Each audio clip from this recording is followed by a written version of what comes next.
Dang. Are we insensitive? Are we cold? Y'all got icebox where your hearts used to be. Like, Dang. hey, y'all. Hey, y'all. Hey, I am Shawny. And I'm Melly Mel.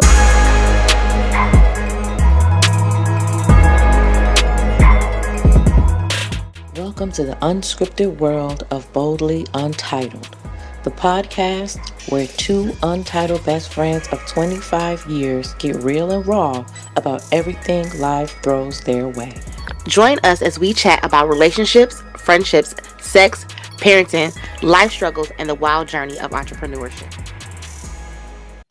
What's up? It is your girl, Shawny. And I'm Melly Mel. And welcome to a new episode of Boldly Untitled. Yes. Get it to it. This is season 2, and we are rolling with it, okay? Okay. Mel. Yes. You like crying? How you feel about crying? Do I like crying? No. Are you a crier? No. So you're a thug? For sure. All day, every day. Okay, what's that? Oh, I definitely cry a lot more now, though. In your old age? Yeah. Definitely a lot more now because I'll be feeling emotional. Do you? Sometimes. Use a bump? No. That's not what was said. Oh. Okay, cool. So you're not a punk. Okay, got it. You be crying. Don't lie. I will say, I hate crying. Like, I'll be like, that is a sign of weakness. I am a punk. I don't cry. Like, if you make me cry, I want to fight you. So that really pisses me off. But realistically, I have been crying more. I cry more now, though, because my daughter's growing up. Like, oh my God, yeah. Ooh, I cried. I shed a tear one time off of my kid. I've come close, but actually get welled up when my daughter was on stage at her very first ballet recital. Oh, I didn't come to that. Yeah, it's fine. I know. I wasn't about to run a bunch of 5-year-olds prance on the stage. I was like, I'm not flying after that. But that was a moment for me that I got really, because I was just like, oh my God, like she's doing her thing. She's on a whole stage. It was mad people in there. And when I tell you Black girl magic, she was the best one, of course. Her parents are dancers, though. They love to dance. They love to move. Yeah. They have rhythm, so. Yeah, it's in her blood. It's her blood. But other than that, child, I don't really be crying like that. Yeah, I've never really seen my parents cry except for death. It's the only time I've ever seen my parents cry. I've never seen them extra emotional over anything. Girl, not even death. You never really? Wow. Nope. I seen my mom cry barely. One time I was very young. We were still in the islands. And she was in the room, and the room was set up so like you could put your foot and block the door. Like if you lay on the bed, your foot could block the door. Okay. So I was trying to get in. I'm fighting with the door. Come to find out, she was in there crying, but she didn't want you to see her cry. Yes. That was one. The other time was when her mom passed away. She was at my house. And so that's it. I'm lying. My mother cried recently because somebody had upset me so much that she went into protection mode. My mother is very much mama bear. So she went into protection, and when she was like, I got you, don't worry about nothing. Like, I seen her, and the thing was, she wasn't crying, but her eyes were welling up. Right. So it was like, and she kind of turned her head because she didn't want me to see that. But I of course, because her eyes were welling up, I saw the tear fall down, but she didn't want me to see that. And it's funny because I put it in her birthday post, because her birthday was recently, about, she's a true mother, a true protector, because she was protecting me, and she started crying because I was so upset, and she was like, you was trying to make me emotional. So she was mad that I was like, I politely cut her off and ignored her. Like, girl, bye. I saw you. I see you were off. I see your emotions. Yeah, but being vulnerable, for a lot of people, it's really, really scary. Why do For you think me, that I is? would I'm terrified for people to see me crying. I feel like it's embarrassing. I feel like they're judging me. I just feel a lot of things around crying in front of people. Hmm. So I don't cry. I cry by myself. Feel like myself outside. I cry by myself. Um, I wonder why you think that is. Is that like, do you think other communities are like that? Well, I don't know. Got a lot of Karens out here just crying because they know how to cry. They oh, got tear duct. that's a whole nother episode, child. But I don't know why that came up as it's a protection. It's a wall. It's like a we're trying to protect ourselves from something. I don't know how we got here as a community. That shit is insane to me.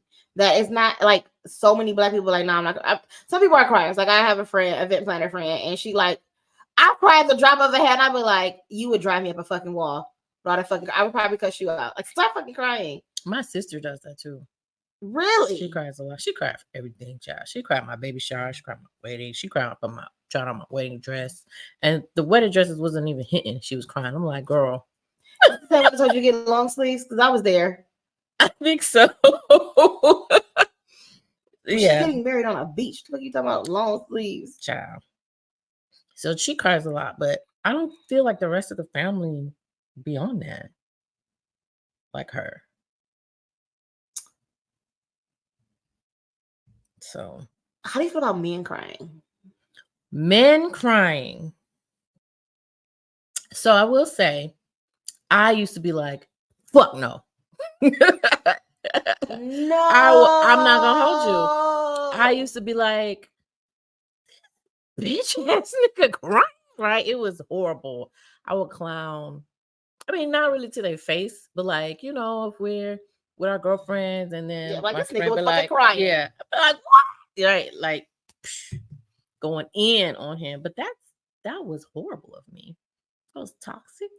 And now I want people, I want us, men and women, to be able to express.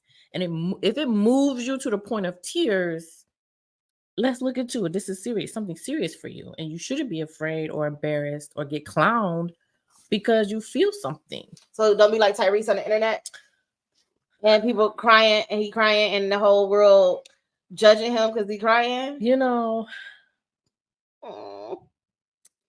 I didn't really have a strong opinion about him crying. I was like, dang, that's crazy. But somebody like him that is in the public eye, a black man, having the courage to get on a whole Beyonce, whole internet and cry, boo-hoo crying, not just a sprinkle tear like, oh, what's afraid? Right? That was a lot. And I don't think a lot of us were ready for that. The way in which he did that. And so I feel like he got a lot of backlash and stuff because it's just not our norm. That's because the internet stays undefeated. Like they gonna come for you. Can't do nothing on the internet.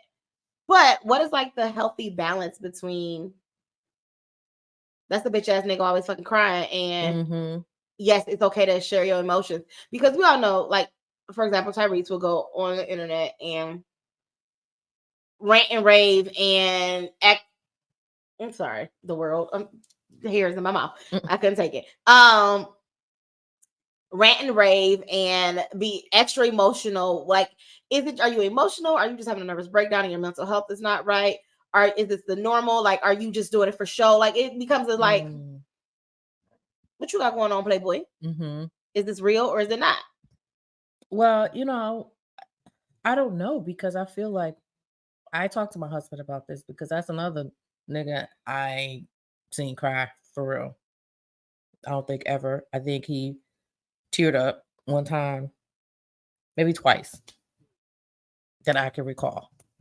And so I feel like there is a fine line, and he feels like there's a fine line where he feels like if dudes are like that, cry too much, we women don't want them. So we say we want a sensitive nigga. We say we want somebody emotionally in touch, but the dudes that are like that, like just like that, not a little bit or kind of like they are emotional and they show emotion. He feels like women don't want that in a man. See, it's so my ex, I seen him cry twice. I seen him cry to get me back. I feel like those were bullshit liar tears. The next time I seen him cry, it was over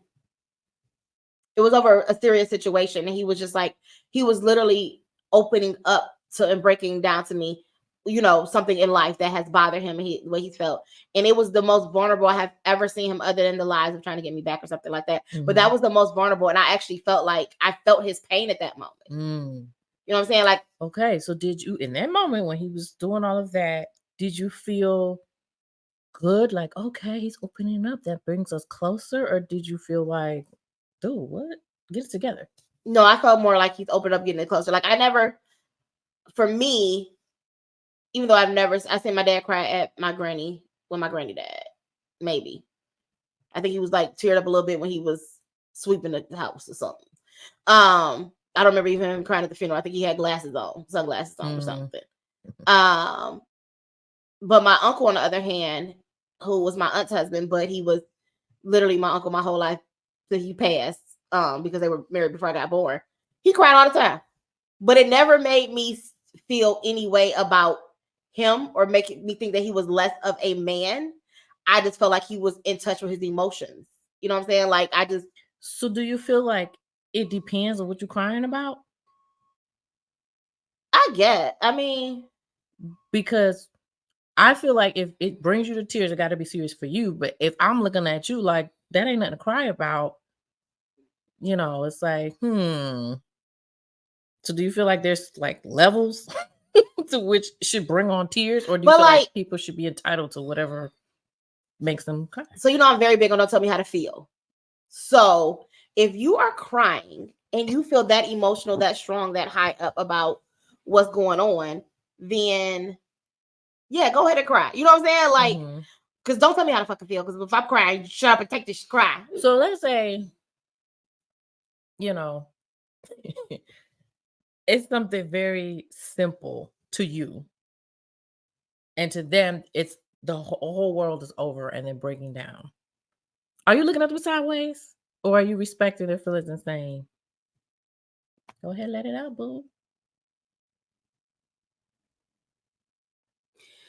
You said the whole world, they're breaking down, or they're not breaking? They're breaking down. And the whole world is looking like what?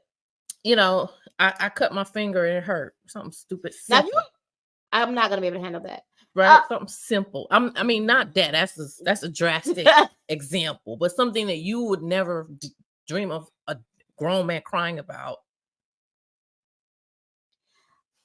I am an empath by nature. So, like, for some odd reason, I am very empathetic with a lot of things. So, like, I can't, once again, the drastic scenario of a finger is probably me be like, okay, this bitch ass nigga. Right. So that's what I'm saying. What's the levels? Like, at what's the threshold to be like, okay, yeah, it's okay for you to cry for this. Yes.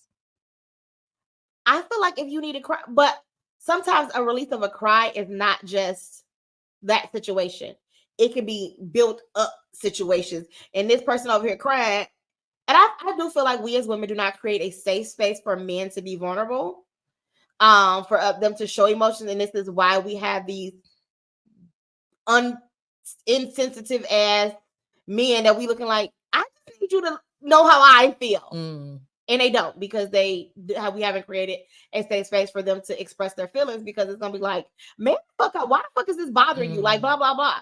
So if we're not creating a safe space, and I'm trying to think of, have I ever been in that space where a dude has been extra emotional or extra? So what I can't handle is extra whiny, and maybe that's a different, like, it wasn't actually physical tears, but I was dating a dude and everything seemed to be an issue. Well, I feel that we need to do. And it was one of the things like, oh my God, nigga, I wish you would stop fucking feeling. Please stop fucking feeling. Like, every time I look up, it's fucking something. Oh my God. So my next question was going to be not just what to cry for, but how often you're crying.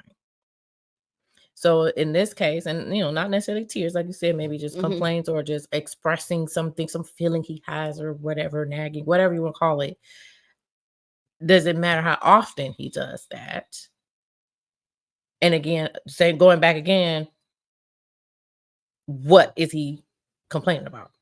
Like, is there levels to that too? Yes, it is. Yes. Because I will say in a lot of areas of life, I am very I'm an empath. I try to be very empathetic with everything. But also I do not carry a lot of emotion. Unfortunately, I don't. I am not the best emotion I show is anger. I show that shit, fuck you gonna know I'm mad, nigga. So it's one of those type things, but it's not always. I'm not to touch my feminine side where I'm like, yeah, you're so. I'm like, nigga, and I think I surround myself with females that are pretty much not. They be like, I don't know what to do with you. I don't even think they know how to react when people are crying. I think they struggle when people are crying. Well, yeah, nice. When I think back to our friend group, I can't really think back to somebody crying in the group. No. Dang. Are we insensitive? Are we cold? Y'all got icebox where your hearts used to be. Dang. Y'all definitely got icebox. I will say my kids have definitely softened me up for sure. And I see it where, my daughter will be allowed to express and cry and feel. And the boys, you all right? Dust it off. Come on.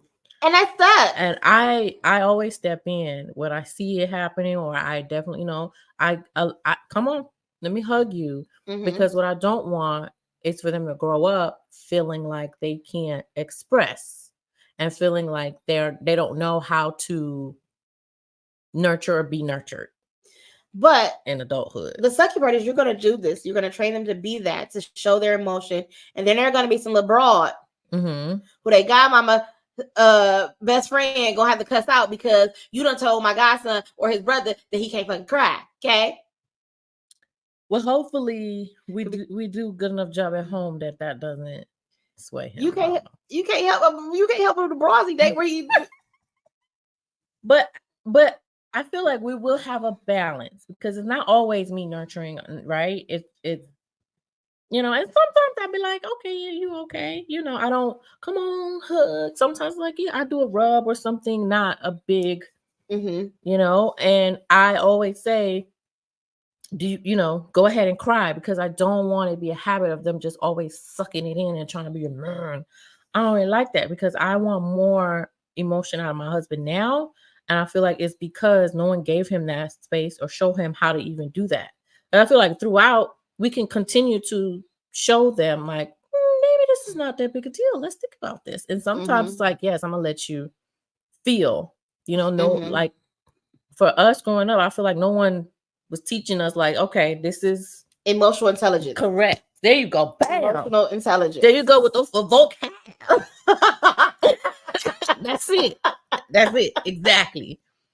Because once again, that goes back to previous subject of generational curses of not being able to be vulnerable and not showing emotion. So if we ain't seen it, how we gonna, do it? But I feel like, and it sucks. Once again, our Black men are very much not able to show emotions. They do not. I know someone, their father died before they were born. And I think they struggle with it. They never said much about it. But their mother was like, how you going to be sad over somebody you never met? What? Why is that an issue for you? Why is that not he's yearning something he's never had? That's unfair to tell him how to feel about a situation that you're not in. Yep. That's crazy to me. And that's the man's mama. Yeah. That's, and I think it kind of all goes back to the person you're interacting with and how aligned y'all are with what y'all deem as cry worthy, right? Because if you're with somebody and like that situation, that's a big misalignment mismatch. It's going to be hard to have a good, solid, trusting, open relationship when the difference is so big in terms of what you should be crying about and what you should not. So Hinge, this is a bold fact found on CNBC. It says Hinge discovered a whopping 93% of daters who want to date someone who shows emotional vulnerability. And 61% of more than 4,000 people surveyed ranked it as a higher priority than attractiveness, income, or height. Wow. So people want the vulnerability. People are yearning for it, clearly. Yeah. I wonder if that people like men and women. I think it was men and women. Okay. And the thing is, for me, I feel like that vulnerability and stuff, like I was asking you about your ex and stuff, did you feel like that gave you more connection? I feel like that's what we need to truly connect on a deeper level. You gotta. I did feel like he trusted me enough to do this in front of me. Right. And I know it wasn't an easy thing, but like it was a complete breakdown. And it was like I couldn't say anything. I didn't do anything but sit there and let him get it out. Mm-hmm. And that was, that was the moment that we had, I respected that. Do you feel like it would have been any different? Because how long in the relationship did that happen? It was years in. Years. Let's say this was the first date. And somehow the topic came up, and that's what the same conversation happened the same way. He cried the same way. So you're saying that because what?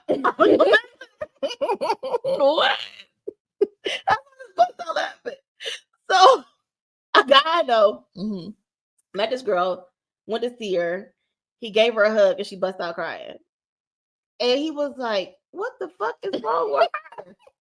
He's like, "Oh no, I don't fuck with her no more. That's the fuck is she crying for? I just hugged the damn girl." But clearly it was something going on in her life that made her feel some type of way that the hug released something in her. But he did not talk to the girl again after that. Like he had nothing for her. So he was not a part of the survey. He was definitely not part of the survey. For he needs that vulnerability. No. For looks or he wants you to look good, have the money, be a nice height. Don't you fucking cry on the first date, dog. Don't fucking cry. It need to be a meme so that nigga can see it. Don't fucking cry. Oh my God.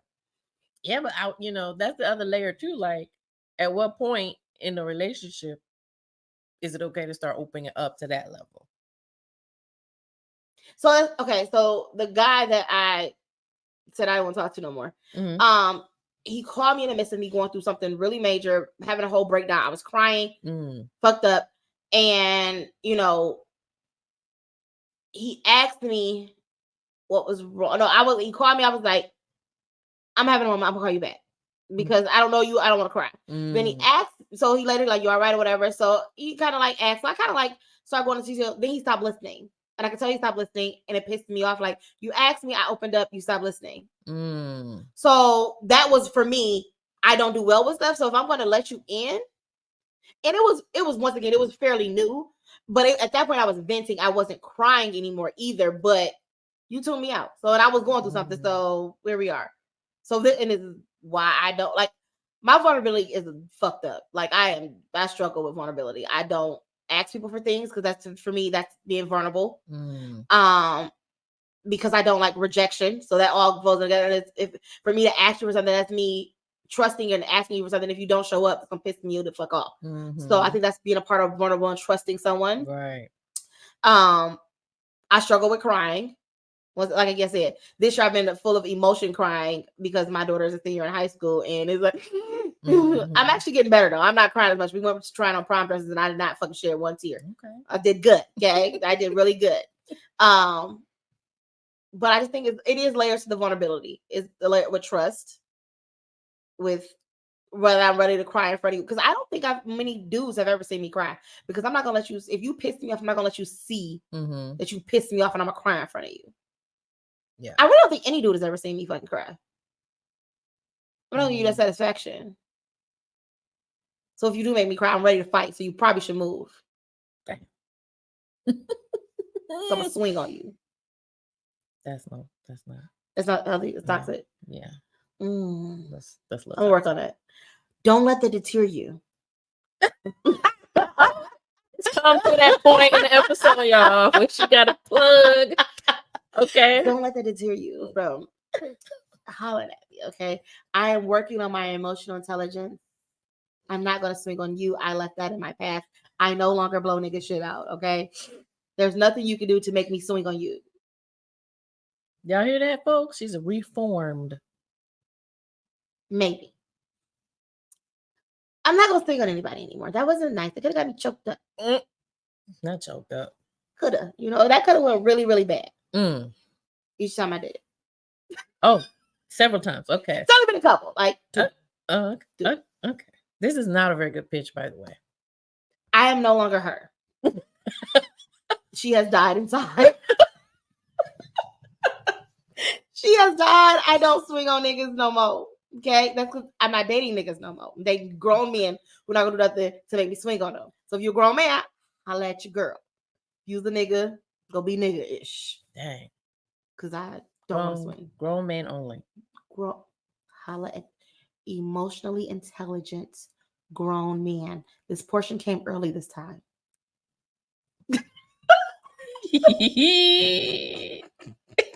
You a mess. Ooh. But yeah. Vulnerability, I think it's like you said, the trust. I think there needs to be some layer of trust there before you start opening up to people. Being quote unquote vulnerable, because some people just won't be ready. And then the other part is they don't even know how to best support you because they don't know you like that. So they don't know if you're looking for a hug. They don't know if they, How are you when people cry in front of you? How am I when people cry in front of me? Yes. Horrible.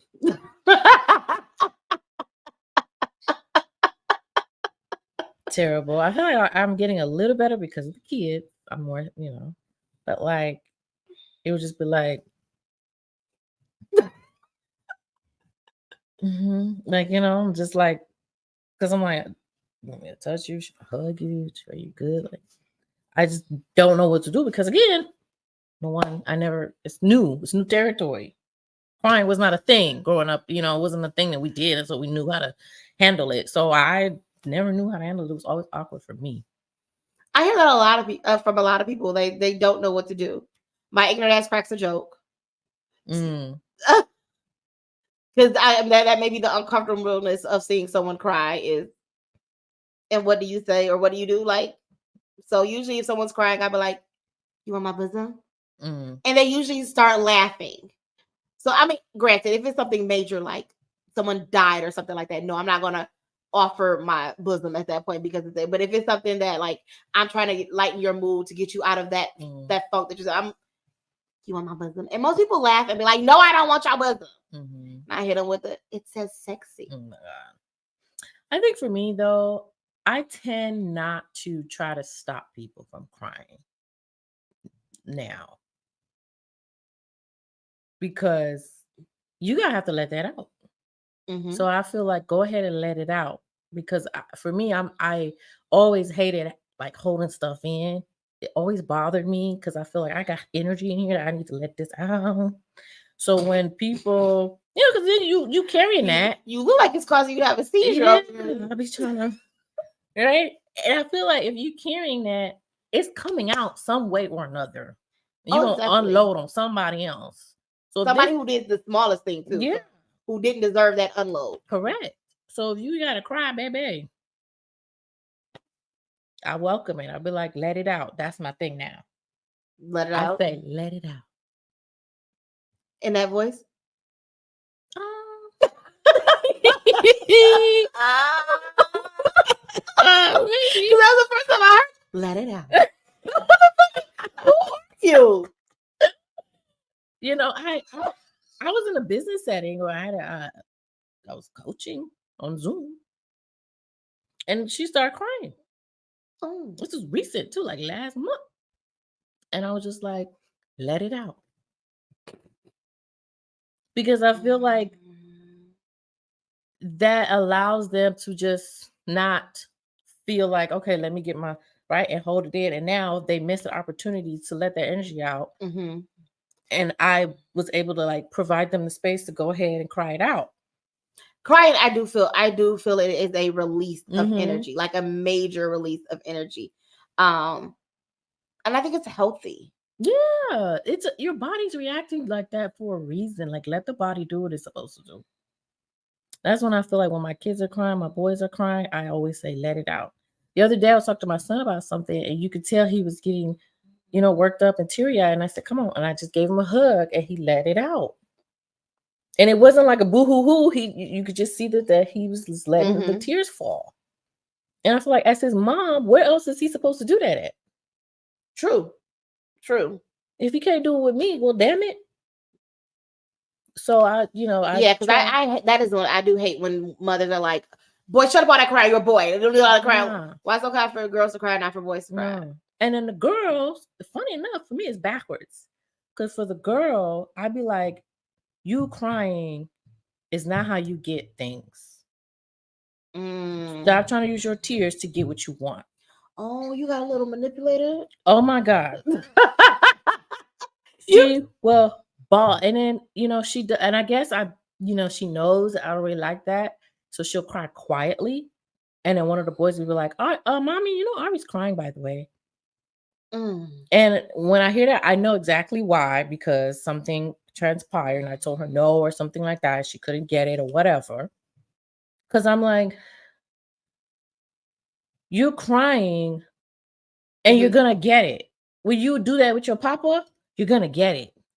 And you're going to go through life feeling like, oh, let me just cry it out.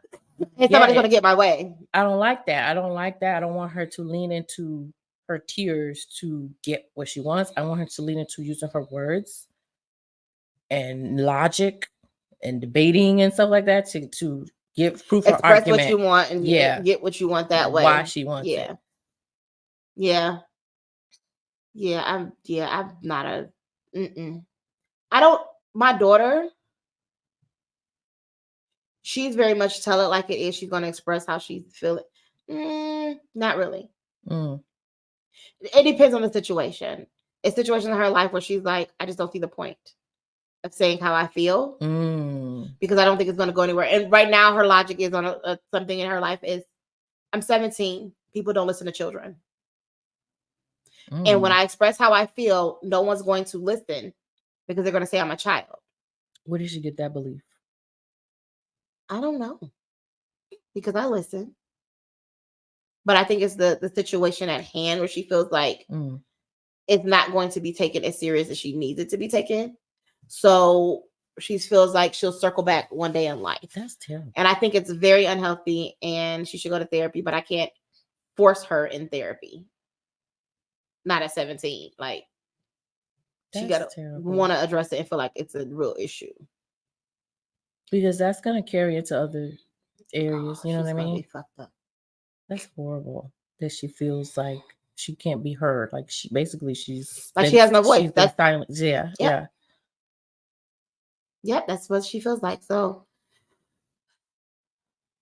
yeah.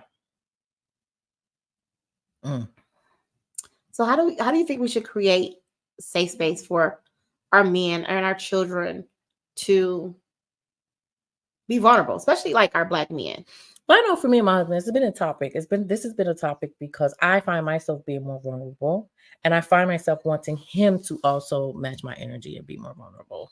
Right. So we've been talking about it, and he agrees that it's better for him to express and be more vulnerable. But in the moment, he's so trained to, you know what I mean, not show it, block it, whatever, that is hard. And so it's just really about having conversations that's just coming from love, not from, let's argue about this. This is my point of view. You hurt my feelings, right? It's just, how are you feeling? Like, and you could tell when he being surface, and I would nudge him like, how are you really feeling? And I'll rephrase it Like, did you feel like today was a lot? You know what I mean? Like, Mhm. just to try to get him to see, like, I'm not here to argue. I'm really trying to. I was listening to another podcast, and it was a relationship therapist on there, and she was just talking about doing check-ins with your significant other on where they are mentally. Yep. So you know how to show up for them. Yep. And where they are. And I was like, that's very true. Because I'm like, I don't feel that I've always done that in past relationships, seeing where they are, because we get so focused on me. This is what I need. This is what I do. But am I giving you what you need Right. for this relationship to be successful? Yeah. That's what we on now. We're working on that now. That is very healthy. Like, Yeah. because people get down the line and realistically, people change over time. So what I may have needed 5 years ago or 7 years ago, that may be different now. I may have evolved in another area where I need something else from you. Mm-hmm. But if you don't express that, you don't know. Yeah. Yep. So Yeah. We talked about it and how, you know, I only got 20% today. All right, cool. So do I have the other 80 or not? So we kind of set expectations and make sure that we're not putting too much on the person that's at 20. You know what I mean? So that we can balance the energy in the house. Another tip that she had said, she was like, that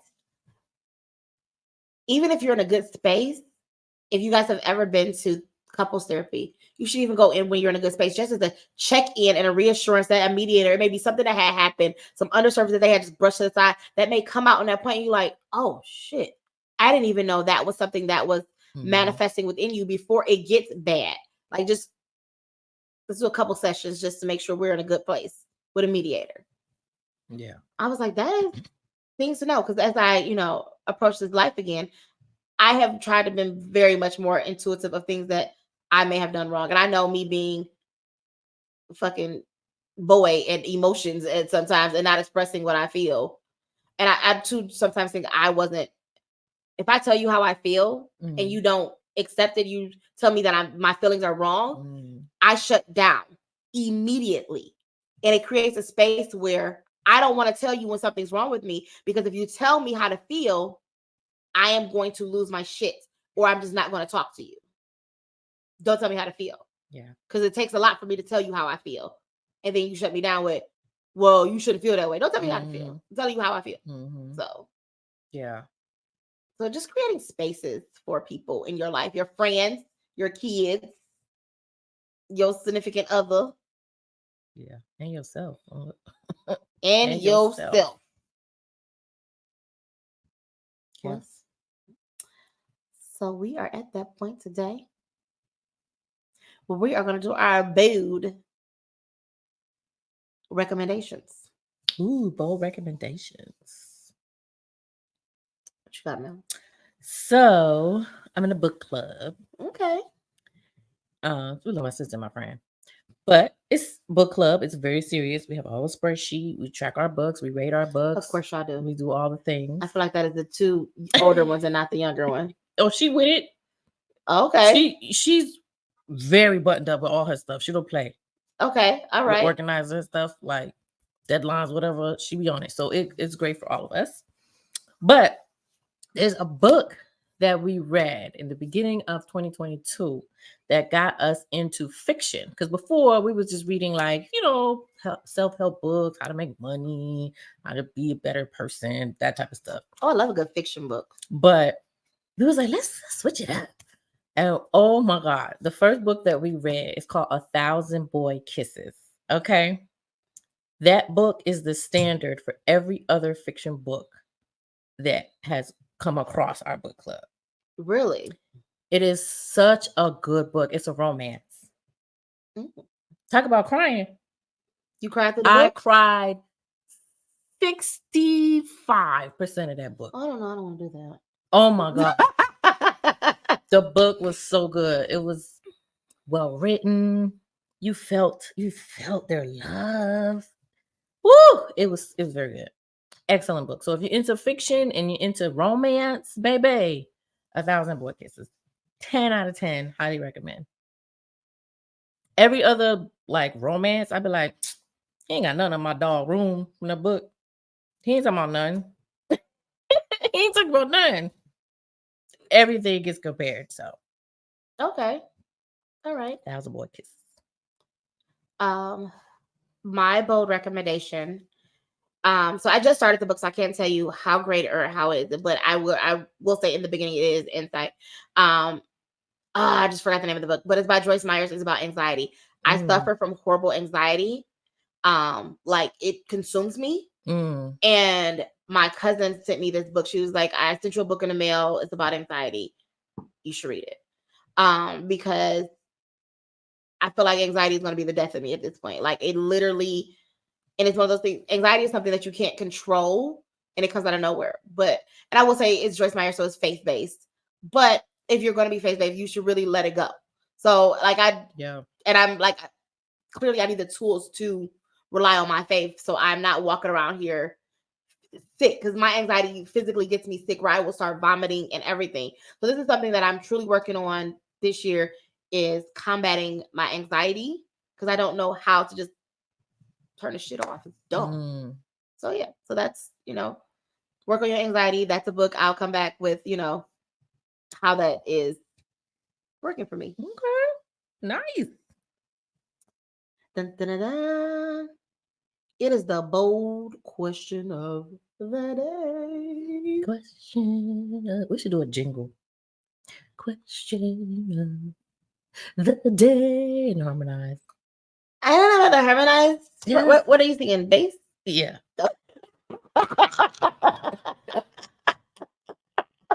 I used to sing End of the Road, and I used to be End of the Road with the bass. You know what I'm saying? This is what I've been dealing with my whole life. Oh, anyway. Question of the day. Question of the day. Do you believe in cutting off family? Damn. Yes.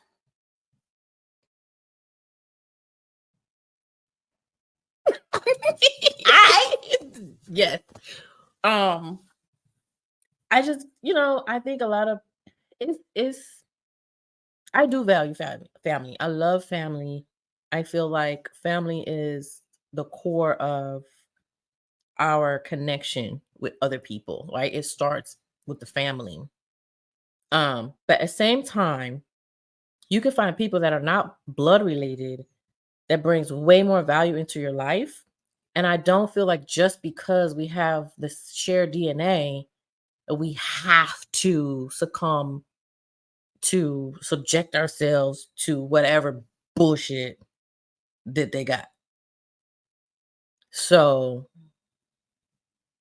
if it has to come to that, it's unfortunate, but it is what it is. You got to protect your peace. So yes. My father always told me you can love people with the long handle spoon. And deal with them with the long handle spoon. Doesn't make you love them any less. Doesn't mean you have to be even disrespectful or not even speak when you see them. It just means I'm not going to keep you in my circle. The thing about family is people put so much emphasis. Blood is thicker than water. But when you have friends who ride with you more than your family do, friends are the family that you choose. Right. I chose this person to be my friend. So therefore, I'm rocking. My family member, I didn't choose you. I'm just got you. Yeah. So if I had to choose you, I probably wouldn't choose you to be in my life. Right. So that doesn't mean I have to fuck with you because we're family. Yeah. Because if I don't fuck with you, that means you're not a person I would call if I'm in help, if I need help. You're not a person that I talk to on a regular basis. You're a person I see in crossing. Hey, hey, cuz, what up? How you doing? You good? All right. But if your family, just like a friend can get cut off, so can a fucking family member. I don't have to talk to you. I can walk past family like they don't fucking exist. Now, do you feel like it's levels, like mom, parents, kids versus cousins? So I feel like there are very toxic parents out here. And if that parent is going to disrupt your peace, disturb your family, I don't think there's a problem with cutting them off. And I know people want to be like, oh, that's your mama, honor your mother, your father. But if they have physically or mentally done something to you, I don't think there is anything wrong with loving them from afar. I love you, but I can't deal with you. I love you, but I'm going to deal with you on my terms. And that may be in passing. Yeah. So I don't think there's anything, parents, cousins, auntie, uncle, daddy. If that person is going to have you, because those people who are in toxic relationship with parents, those parents be living a life, doing whatever they want, while this child is fucked up in therapy, ruining relationships because they stressed out about some other shit. No. Nope. They get cut the fuck off too. I feel that. Especially if there's been an attempt. That was about to say, if you're going to can be at peace with it. To try, okay, let's see how we can still, at least be somewhat connected. But if after those attempts, you still, you feel drained or hurt or whatever, you got to protect yourself. So, yeah. All right, we are at our final portion of the show, which is our untitled mail. We appreciate y'all for sending in y'all untitled mail. Yes. Hey, Melly Mel and Shawny. What up? Love the show. I've been vibing with your podcast and it helps me through my workday. I look forward to Wednesdays, and I've got a dilemma that I'm hoping you all can help me with. So picture this. A childhood friend recently slid into my DMs, wanted to rekindle our friendship. We used to be joined at the hip, but things got a bit weird in our early 20s when she ghosted me out of the blue. I tried reaching out, but she'd always leave me on red. Now she's back, and I'll admit I missed the good times we had. Here's the catch. I don't want to be caught up in a toxic friendship again. This isn't the first time she's pulled a disappearing act, but it's been the longest, a solid 5 years. I value loyalty and all that jazz, but I also know I deserve to be surrounded by positive vibes. So, untitled besties, spill the tea. Should I give this friendship another chance, or is it time to wave goodbye and move on? I'm torn between cherishing the memories we had and protecting my own peace of mind. Thanks to a million for being the besties I never knew I needed. Can't wait to hear your take on this. Sending love and virtual hugs. It's a hard no for me.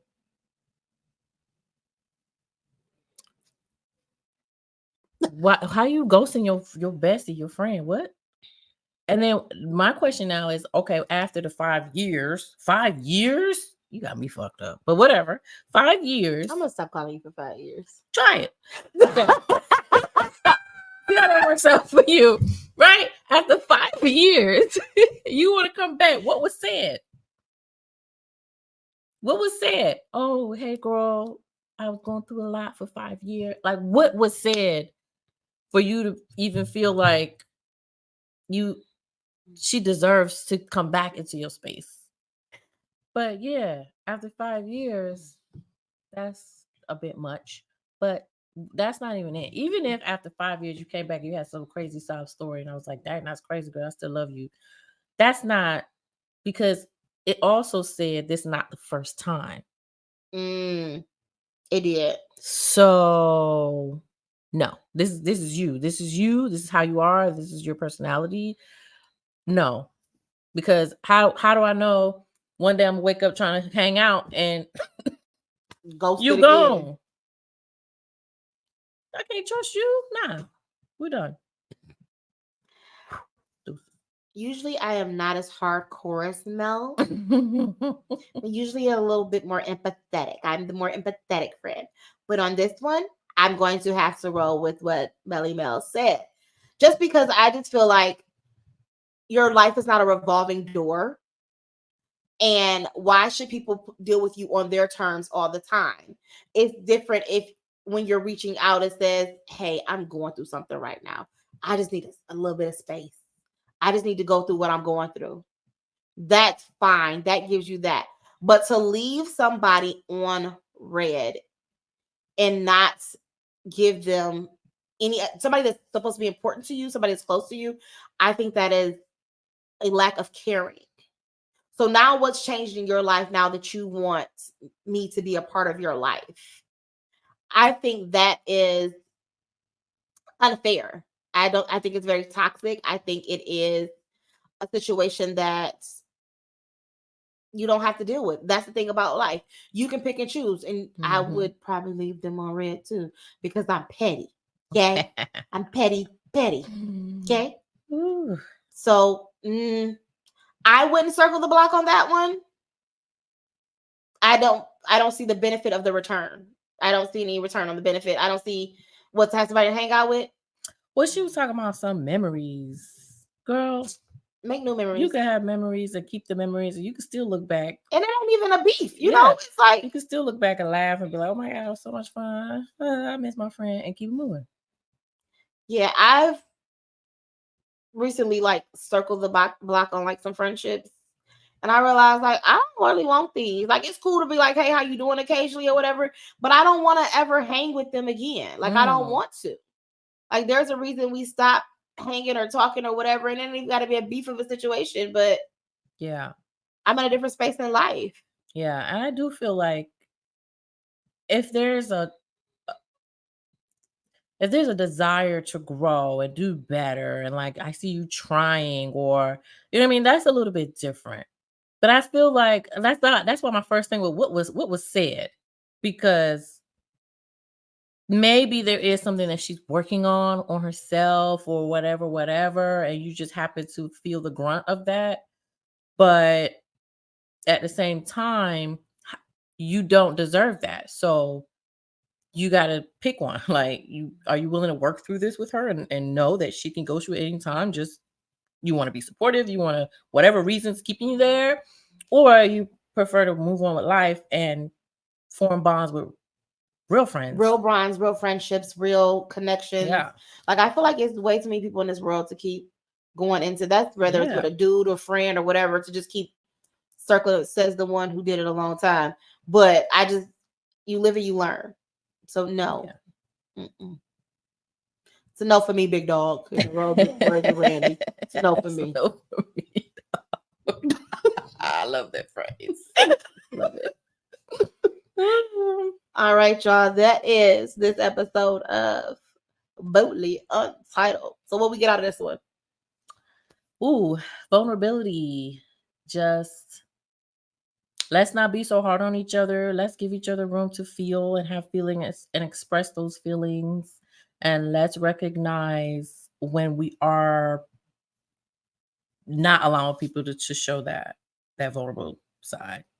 And let's give our men in particular the space to share and cry and not look at them like they some punk ass bitches. Because they're not. They're men. They're human. They have emotion. Yeah.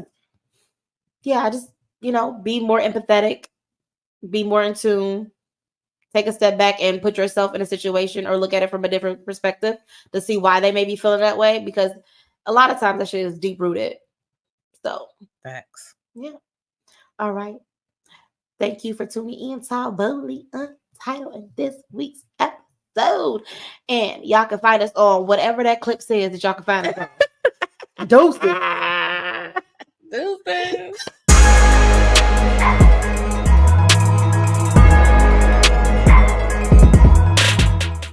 Do you have a topic or question for Melly Mel and Shawny?